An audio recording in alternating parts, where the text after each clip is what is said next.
Vou começar hoje o programa com um tema sério, importante e que pode acontecer com qualquer um de nós. Quer ter um familiar, um amigo, um conhecido que desaparece. O que fazer? Que decisão tomar? Quem procurar? As delegacias catarinenses registram de 8 a 10 boletins de ocorrência por dia de pessoas desaparecidas. E a gente, para entender melhor o que fazer nesses casos, eu recebo aqui hoje no SBT e você. Comigo, o Vanderlei Redondo, da Delegacia de Polícia Civil de Pessoas Desaparecidas. Também eu tenho aqui a Elodie Matilde Garcia Fortuna, que é do Grupo de Apoio aos Familiares Desaparecidos de Santa Catarina, o GAFAD. E também aqui a Ariane Pereira, que é mãe do Ícaro, que desapareceu em 2016 e vai contar a história dela, para vocês entenderem um pouco do que uma família passa e está passando. Bom, vou começar perguntando para a Ariane o que aconteceu com o Ícaro, onde que ele desapareceu, como que ele desapareceu? Eu fui trabalhar, deixei ele com um padrasto e quando eu voltei, na parte da tarde, ele já não estava mais. E aí, o que aconteceu dali para frente? Quem você acionou, quem você procurou? O que o padrasto falou a respeito dele ter sumido? Ele estava brincando, saiu para a rua? O que aconteceu? Não, o padrasto saiu para trabalhar num certo horário e deixou ele sozinho. E a partir daí, na hora, bate o desespero e eu procurei, depois acionei a polícia desaparecidos. Quantos anos ele tinha? 7. 7 anos. 7 anos. Como é que ele estava vestido quando ele desapareceu? Ele estava com uma camiseta polo azul e uma bermuda quadriculada de azul e branco. Você procurou aí a Delegacia de Desaparecidos, até a tua camiseta, você morava em Balneário Camboriú, é isso? Isso, morava em Balneário Camboriú. E de Ainda lá para moro cá, lá. teve informações a respeito dele? Tiveram algumas pistas? Tiveram algumas informações, mas todas em vão. Eu vou até pedir para o pessoal, tá pedindo para você esticar a camiseta para a gente ver bem o rostinho do Ícaro, olha só. Ícaro Alexandre, de Balneário Camboriú. E isso foi em 2016. Essas pistas, mas não levaram efetivamente A nada. A nada. Bom, delegado, antes de falar sobre pistas, para quem está nos assistindo, a pessoa desaparece. Qual a primeira coisa a fazer? Procura a delegacia, liga para o centro, enfim, o que faz? Primeiro tem que se ter a cautela de entrar em contato com algum familiar, vizinho, parente, que às vezes ele pode estar na casa de um vizinho, de um parente, e depois, não obtendo qualquer sucesso, ele deve ir de imediato a uma delegacia de polícia e registrar uma ocorrência. É considerado desaparecimento a partir de quanto tempo ou não? Não, não existe. Não existe essa questão de prazo, não. 24 horas, Não. 12 horas, não. Sumiu, falou com a família, ninguém achou. Pode ir direto à delegacia e fazer um registro da ocorrência. Ou faz pessoalmente, ou é 181 também, né? Que poderia fazer. O interessante é ir na delegacia, né? Tem que ir na delegacia para fornecer os dados, né, fotografia, se tiver, aí para a gente inserir no sistema.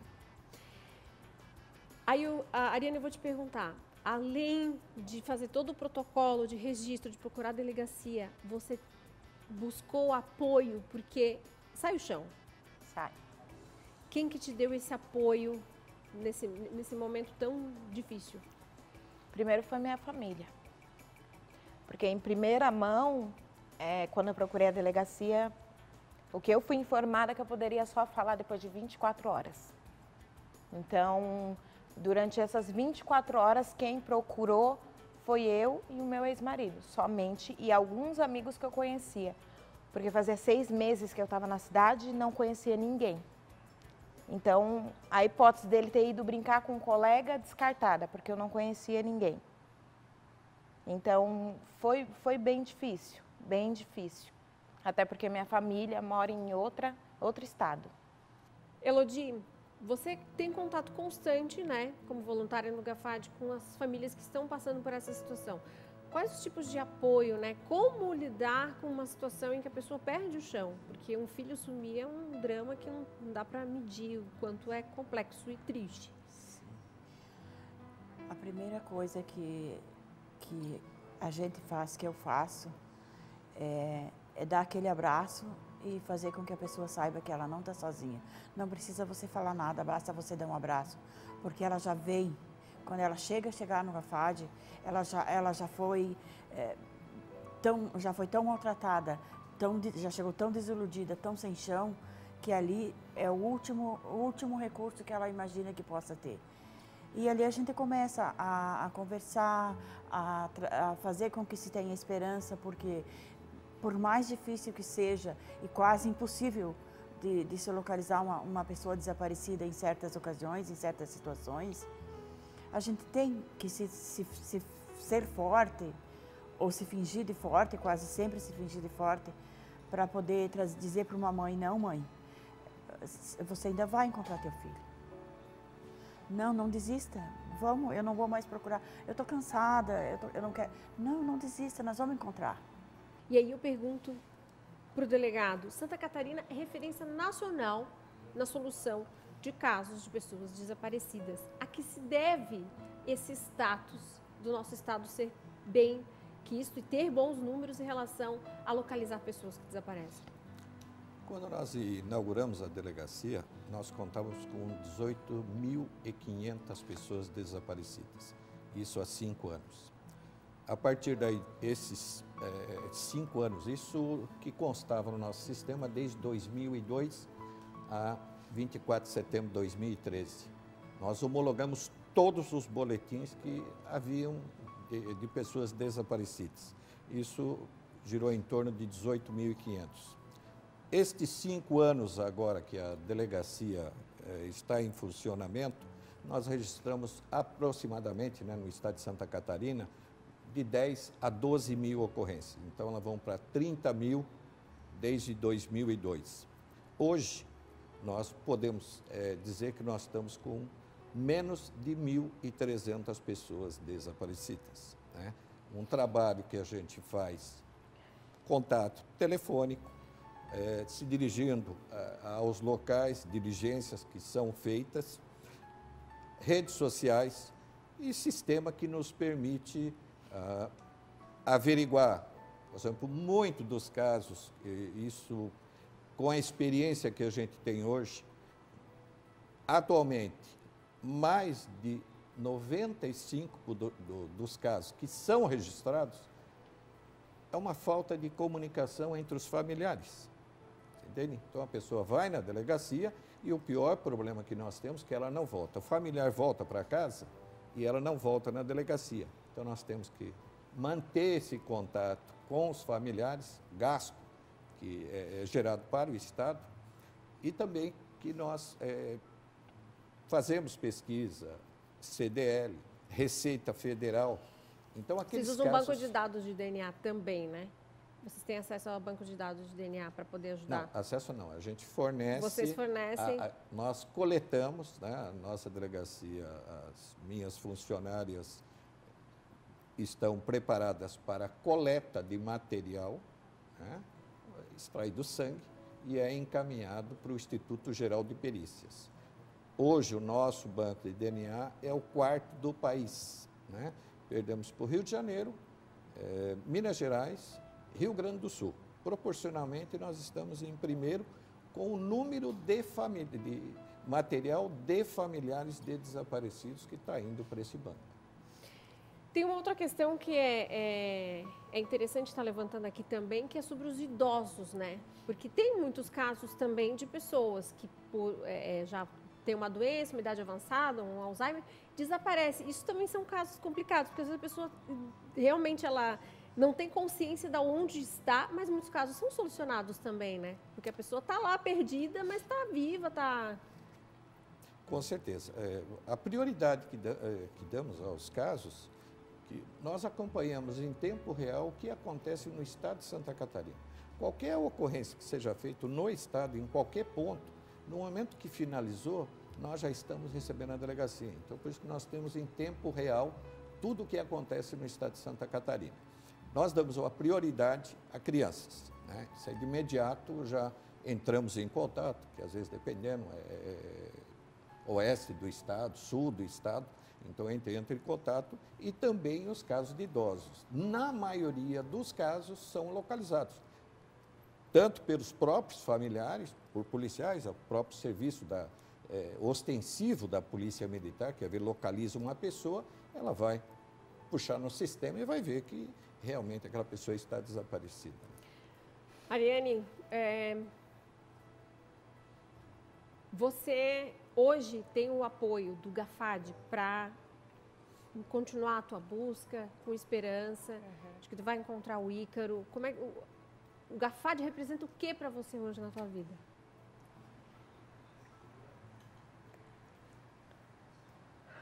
Elodie, é importante, né? Ter esse apoio, é fundamental, né? É fundamental, é o único apoio que nos resta, porque com o tempo até a própria família vai deixando, no caso onde tem mais filhos, vão deixando de lado, porque a mãe só pensa naquele filho, como que não é o caso da Ariane, que tem só um, né? Então a gente tem que estar ali, alguém tem que estar esperando dar esse suporte e segurar a barra junto, né? Porque não é fácil. Quem quiser o apoio do GAFAD, quem estiver passando por essa situação, que ainda não tem esse braço amigo, esse apoio, como é que faz? Nós trabalhamos na Rita Maria, a gente tem, junto com o SOS da Polícia Militar, a gente tem a nossa sede, a gente tem Facebook, a gente tem o WhatsApp, a gente tem todos os meios e os familiares, eles já nos procuram, antes de mais nada, eles procuram a gente buscando como fazer. Ariane, o GAFAD está abraçado contigo nessa busca, nessa luta, que se Deus quiser, vai ser solucionado, né? Vai. Bom, quero primeiro agradecer a presença da Ariane, que eu sei que não está sendo fácil, mas de ter vindo aqui, de ter falado, contado a tua história, Ariane. Quero parabenizar o GAFAD e agradecer também a presença de vocês e dizer que, né, como você falou, os contatos aí estão na tela para quem quiser procurar ajuda. Eu tenho aqui comigo o Major Reginaldo Rocha de Souza, que é o coordenador do programa SOS Desaparecidos da Polícia Militar aqui de Santa Catarina. O delegado Vanderlei Redondo, da Polícia Civil, continua aqui com a gente e temos também o seu Mauri Tomás da Silva, que passou por toda essa situação de ter um filho desaparecido e ele vai contar a história dele, mas antes de saber a história do seu Mauri, eu quero retomar algumas coisinhas que a gente falou no primeiro bloco e quem ligou a televisão agora, já perguntando para o Major aqui a importância, né, do que se fazer, de que atitudes tomar quando alguém desaparece. E já aproveito o gancho para perguntar como é que é esse projeto da Polícia Militar, o SOS Desaparecidos? O programa SOS Desaparecidos iniciou em 2012, né, e justamente visando cobrir essa demanda de pessoas, o grande número de casos de pessoas desaparecidas que haviam no estado de Santa Catarina e havia uma necessidade de dar uma resposta para a população como um todo. Complementando a resposta anteriormente dada pelo delegado Redondo, uma das primeiras coisas que a pessoa, quando tiver um ente desaparecido alguma coisa, ela tem que entrar em contato com a Polícia Militar, através do 190. A guarnição vai até o local daquela pessoa, faz o registro e ali é importantíssimo, e a gente brinca algumas vezes, que as pessoas elas têm a tendência a mostrar, quando a gente pede uma foto, elas mostram as fotos das pessoas que são super produzidas. E quando você vai ver ela no dia a dia, ela não está daquela forma ali. Então a gente sempre pede que as pessoas tenham fotos mais próximas da realidade possível, ela normal ali, né? A gente pega esses dados, pega as informações, jogamos no nosso mobile, que a gente tem todas as viaturas nossas do Estado de Santa Catarina, tem disposição de um tablet. Com essas informações, a gente já joga para toda a rede. Então, a gente potencializa essa busca naquele primeiro momento. No segundo momento, sim, apostamento da Polícia Militar, até que essa situação não seja resolvida com a integração desse banco de dados, orienta-se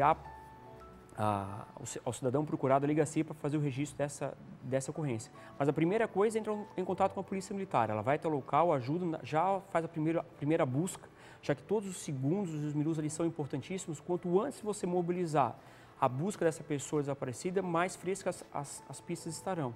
Então é importantíssimo nesse contexto. E na sequência, né, como a gente tem essa ferramenta de espalhar essas imagens para toda a rede da PM, para o estado inteiro, a gente cobre uma abrangência muito grande, né? Então a gente está desenvolvendo uma série de situações, de aplicativos visando esse tipo de situação. Então hoje, qualquer ocorrência, se nós tivermos um caso de desaparecimento na cidade de Chapecó, por exemplo, as viaturas assumirem um serviço, ela obrigatoriamente vai ter que ver a foto daquela pessoa desaparecida. Então, pelo menos ela vai dar uma olhada, essa pessoa desaparecida, e ela clica ali para dar continuidade ao início do serviço.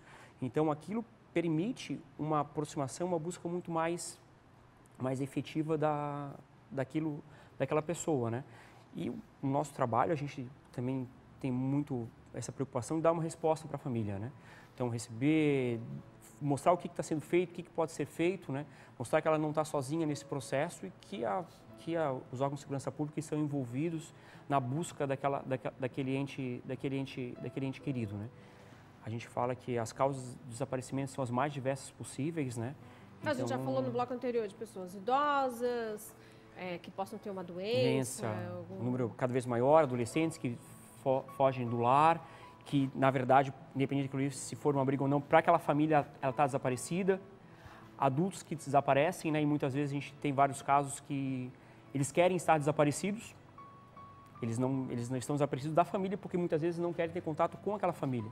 Ou seja, a pessoa desapareceu por opção. Quero me por opção. afastar da minha família. E não são poucos os casos. A gente Muitos casos de pessoas que optam por cortar os vínculos da família. Nesse pouco tempo que eu estou na frente do SOS, conversando com todas as pessoas envolvidas, a gente vê que todo desaparecido tem uma causa, tem uma história por trás daquilo ali. Então, tendo uma história, às vezes, familiar, às vezes, é muito mais complexo do que a pessoa desapareceu simplesmente. Tem todo um histórico por trás daquilo ali. A gente recentemente pegou um caso de uma mãe de Brasília que nos procurou e tudo mais, achamos o filho dela aqui em Florianópolis. O filho falou assim, eu não quero um contato, eu quero que a minha mãe me procure a vida inteira. Então, para aquela situação da mãe, houve algum histórico familiar ali, e depois, numa conversa, a gente percebeu que, na verdade, o pai dele veio a falecer e ele responsabiliza a morte do pai a causa da mãe. Então, a situação dele está como desaparecido, a mãe não vai tirar aquele registro do BO de desaparecido, só que o filho, ele está bem. O delegado estava falando aqui, né? Conflitos. Conflitos familiares aí, que ocorre muito hoje, principalmente adolescente, né? Que a mãe, às vezes, atende tudo o que o adolescente quer, é a compra de um celular última geração, roupas, né? O adolescente não está contente só com isso, né? Então, cada vez mais pedir. E a mãe, os pais, às vezes, não conseguem controlar esses filhos, né? Então, no momento em que os pais, às vezes, proíbem dela ir numa lanchonete... Não vai nas festinhas, não vai numa festinha, pronto. Deu um castigo. Mas até a gente chegar a essa conclusão de que isso ocorreu, todo o acionamento, o aparato policial, ele é acionado. É, né? toda uma investigação da família, né? Uhum. Na verdade. Para se buscar. Alguns casos começam dessa forma, o adolescente pode ficar uma semana, um mês desaparecido. Então, é extremamente preocupante, né? Porque a gente percebe que o adolescente, quando desaparece, o adolescente, nessas situações, ele não consegue desvincular do Facebook. Ou de qualquer outra mídia social. Ele desaparece, mas não então, nas redes você tem sociais. que ter você faz um monitoramento constante dessas mídias, ele vai aparecer. Então, se dentro das situações que foram de briga, familiar, alguma coisa, das redes sociais, ele se mantém. Então, através do monitoramento das redes sociais, a gente consegue buscar até onde... Ajuda a solucionar casos, então? Ajuda. A maioria dos casos. A maioria dos casos é através das redes sociais. A maioria dos casos. Rede social... É o nosso... Principalmente com o público adolescente, né? O que a gente procura também, nesses casos, é ver o perfil de cada adolescente. Ali, às vezes, houve um abuso, né? Já foi abusado sexualmente, né? Problema de drogas. Então, a gente também tem que levantar o perfil que consta no nome daquele adolescente. Então, a gente já tira um perfil da pessoa, já vê caso trata-se de uma fuga mesmo ou não. Então, a gente analisa, né? Faz essa análise. Seu Mauri, o seu filho já era adulto quando desapareceu. Conta pra gente, como é que foi o caso do seu filho Sérgio? O que aconteceu e como que o senhor conseguiu localizá-lo? Caso do meu filho, Sérgio Murilo da Silva, ele saiu no dia 15 de fevereiro para ir na casa da ex-esposa, nos ingleses. E ele ficou 2 dias lá e falou, mas meu filho era alcoólico. Ele saiu de lá da casa dela, no dia 18, às 6 horas da tarde. Aí ela falou para ele, eu vou te levar. Ele disse, não, eu não quero que você me leve. Ela insistiu, trouxe até o terminal do ônibus de Canavieiras. E ela deixou ele lá e de lá desapareceu. Sumiu no terminal. Sumiu no terminal. Isso aí, era umas 7h30, ela ligou para mim, perguntou, você já chegou? Eu digo, não. Ela disse, então já caiu. Já caiu quer dizer que ele começou a beber. Isso aí a gente pensou, não, ele estava acostumado sempre a fazer isso, tomar, ficava 15 dias fora e não dava nem solução para a família. E eu fui na delegacia em Campinas, fiz um BO, um desaparecido. Fui na casa de todos os amigos dele, procurei, não, o Sérgio não apareceu. Isso no meio tempo, quando eu fiz o BO, já passava 10 dias. Nesse meio tempo,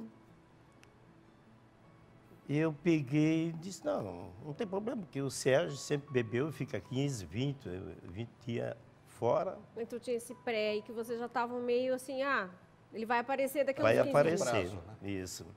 Esperei um prazo, ele não apareceu. Fomos em todos os hospitais, procuramos pelo nome dele, fomos no ML, não estava. E nesse meio tempo ele já estava no ML. Que ele no dia 25 de fevereiro estava na agronômica. Foi acionado o bombeiro, que tinha uma pessoa caída, e o bombeiro foi socorrer. Quando chegou lá, estava com um ferimento na cabeça, o bombeiro não tinha aparecido o aparelho lá, né? Chamaram o SAMU foi, pegou ele, levou para o hospital aqui, servidores. Como não tinha máquina para fazer a toponografia, levaram no HU. Trouxeram para o hospital, mas ele estava sem documento nenhum, ele tinha perdido, roubado, não sei.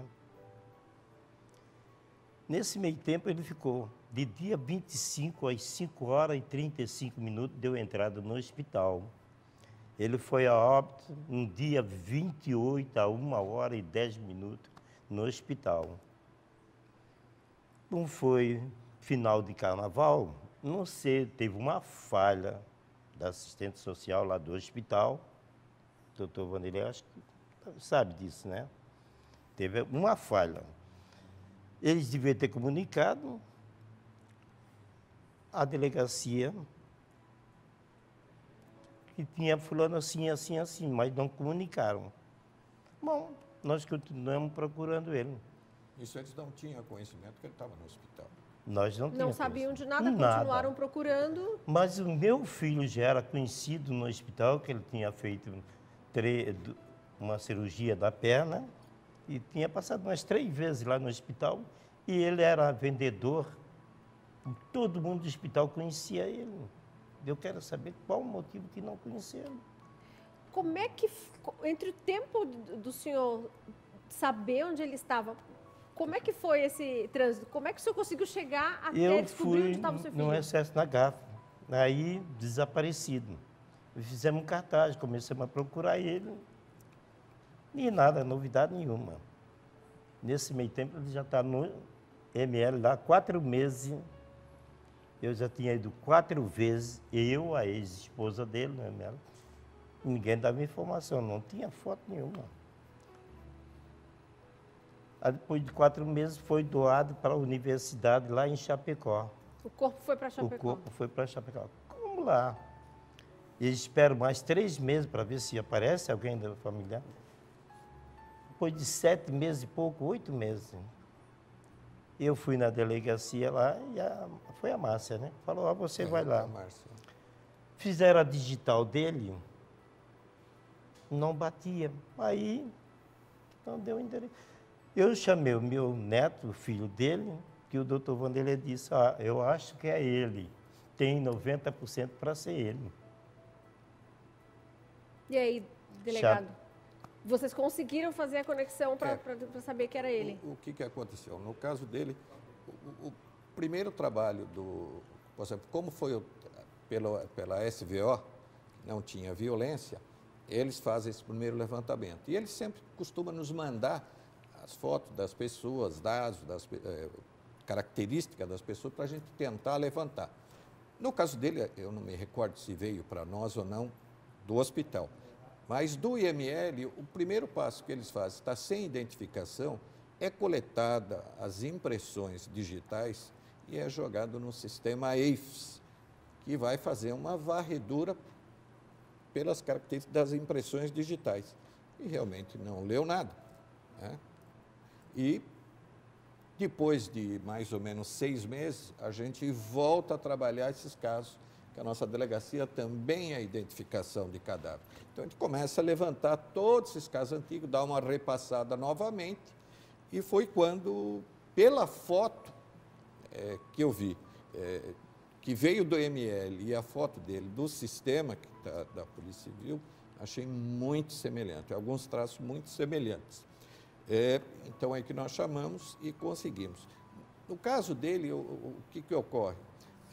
A coleta que foi feita das impressões digitais para ele fazer a carteira de identidade na época não foi muito bem coletada, faltou alguns pontos característicos na coleta. Então, ela foi meio ruim, vamos dizer assim, para o sistema EIFS. E quando houve essa coleta, quando ele já havia falecido, foi bem melhor. Então, não bateu no sistema, né? Então, não bateu e, graças a Deus, que conseguimos identificar por foto, que nós fazemos a identificação. Eu acho, se não me engano, que ele tinha tatuagens também. Não tinha tatuagem. Não, ele só tinha uma cicatriz aqui. E outra, teve um erro, não sei se foi lá da digital, quando o doutor Vanderlei pediu para fazer, para confirmar, ver se era ele, que o corpo dele estava em Chapecó, como é que fizeram a digital e bateu? E por que antes não batia? Qual o motivo? Manual.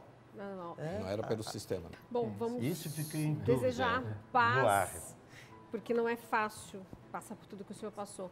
Gente, daria para fazer um programa frouxo de 3, 4 horas. Certo. Eu quero pedir novamente os contatos, tanto da Delegacia de Polícia Civil e da Polícia Militar. Delegado Redondo, quais os contatos de denúncia e enfim, notificar pessoas desaparecidas da Polícia Civil? Nós temos o Disque Denúncia, que é 181, todas as informações aí vai para uma central da Polícia Civil e é repassada para nós. E o telefone nosso é 3665-5595, código 48, e que poderá entrar em contato ali e passar todas as informações necessárias que precisar. Major Reginaldo, SOS Desaparecidos da Polícia Militar? O nosso contato de entrada é o 190, o telefone de emergência, porque é o primeiro contato. Depois, as maiores informações são através do site da PM, www.pm.sc.gov.br, ou através das mídias sociais, Facebook e Instagram, que é o SOS Desaparecidos da Polícia Militar. Quero agradecer a presença de todos vocês, principalmente também do senhor Mauri, de trazer e abrir o seu coração e falar da sua história aqui com a gente. Obrigada, Polícia Militar e a Polícia Civil.